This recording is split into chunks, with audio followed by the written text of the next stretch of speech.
Hey everybody,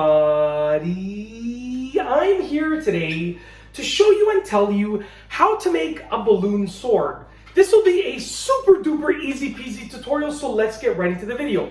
If you want to make a balloon sword, it's actually fairly easy to do. You want to inflate a modeling balloon like this, and you want to leave a little bit less at the end than I've left over here. This one is actually deflated ever so slightly. It was inflated to the proper level, but now it deflated a little bit. So you probably only want to leave probably about, I'd say like maybe 2 inches at the end of uninflated balloon, whereas this is probably closer to 3.5 or 4 inches, okay? But it doesn't really matter at the end of the day. It's going to look great no matter what. And what you want to do is on the side that has the tied up portion over here, you want to just go ahead and you want to twist off just a little bit. It doesn't really matter how much, but you know, I'm going to probably twist off about 1.5 inches, something like that, okay? So twist it off like that, okay? Oops, sorry, try that one more time. Twist it off just like that, about 1.5 inches, just like that, okay? I'm gonna keep my hand held over there. And essentially what we're gonna do is we're gonna fold this over here. You wanna fold it to be big enough so that a hand can sort of fit in there, or at least a couple fingers can fit in there. And wherever, on the rest of the balloon over here, wherever this fold, this twist matches up over here, you wanna make a twist over there. So wherever it matches up, you wanna make a twist over there. Give me a second here. So I'm making a matching twist, okay? That's what it looks like right now. We have a fold and 2 matching twists.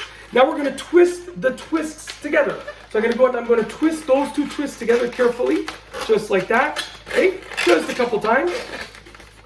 And what you have now is your sword.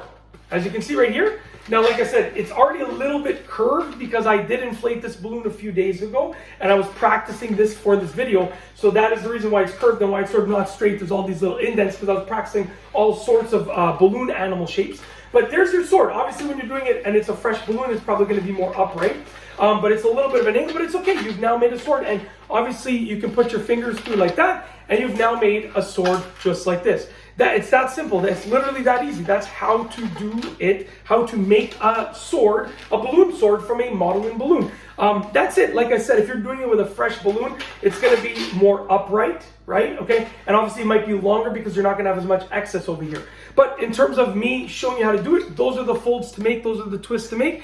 And that is basically, if you like this video, please be sure to give it a thumbs up. Let me know what you think down below as a comment. And of course, be sure to subscribe for more great videos just like this one. And that's all I have for you today. Thanks for watching.